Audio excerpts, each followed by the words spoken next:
Bonjour à tous, j'espère que vous allez bien. Et aujourd'hui, on va faire des théories sur le film qui expliquera donc la genèse des Jedi. Donc je l'appelle la genèse des Jedi, mais c'est pas son titre officiel. Mais quand je parle de genèse des Jedi, en fait, je fais référence à un comics qui est légende, et donc c'est comme ça que je l'appelle.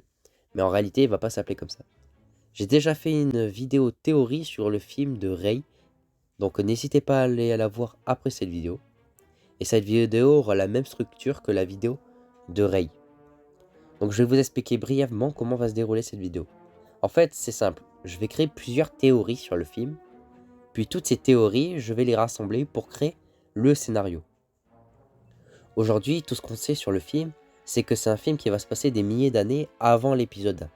On va voir la création des Jedi, ça va être incroyable. Pour commencer, on va théoriser sur les personnages. Il est impossible de voir un personnage que l'on connaît, mais on peut théoriser sur un ordre. Pourquoi il est impossible de voir un personnage qu'on connaît? C'est parce que ça se passe des milliers d'années. Et le plus vieux personnage qu'on pourrait peut-être imaginer, c'est Yoda, mais Yoda est né bien avant. On expertise à peu près à 12 000 années. Donc il faudrait 12 générations de maître Yoda, à peu près. Donc ça reste assez conséquent. Donc je pense qu'il faut rejeter l'idée de voir l'ordre Jedi. C'est un ordre qui apparaît dans le légende et qui est déjà bien plus vieux. Et pourquoi pas faire des références, par contre, à cet ordre?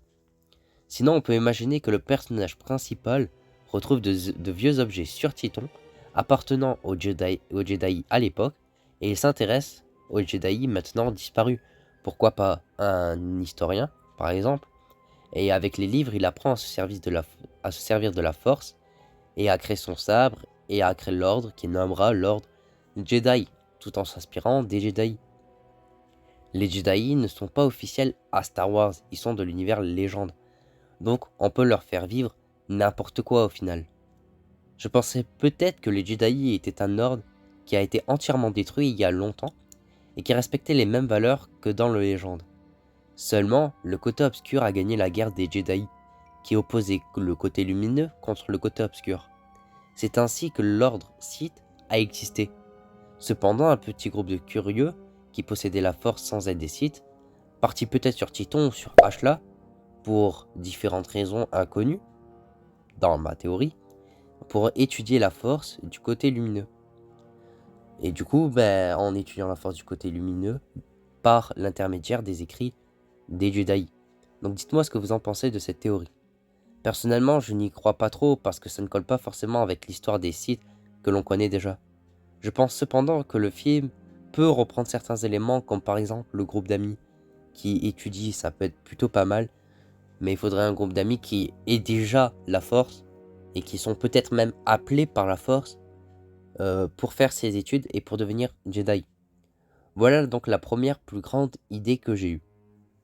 Donc la première plus grande, c'est à notre première question qui était qui, on peut répondre par un groupe. Nous avons un peu parlé de lieux en parlant de Ashla et de Titon, mais il y aura d'autres lieux et d'autres possibilités. Je pense évidemment aussi à Acto. Effectivement, c'est la planète où l'on pense parce que le premier temple a vu le jour, ou du moins l'un des premiers temples Jedi, donc pourquoi pas reprendre ça. Peut-être que les premières recherches ont été faites sur Ashla et Titon, mais qu'ensuite toute l'étude de la force a été faite sur Acto. Et je pense que c'est le moment pour moi de parler maintenant des études. Quel genre d'études de la force ont fait ces pionniers? Je pense à l'équilibre de la force. En effet, n'oublions pas le dessin vu dans la dernière trilogie de Star Wars. Cette image qui fait référence de notre monde au yin et au yang, au bon et au mauvais. Ce dessin a pu être fait par les pionniers, étant donné que dans ma théorie, les pionniers se sont inspirés des légendes des Jedi. Donc c'est normal qu'ils restent avec cet équilibre.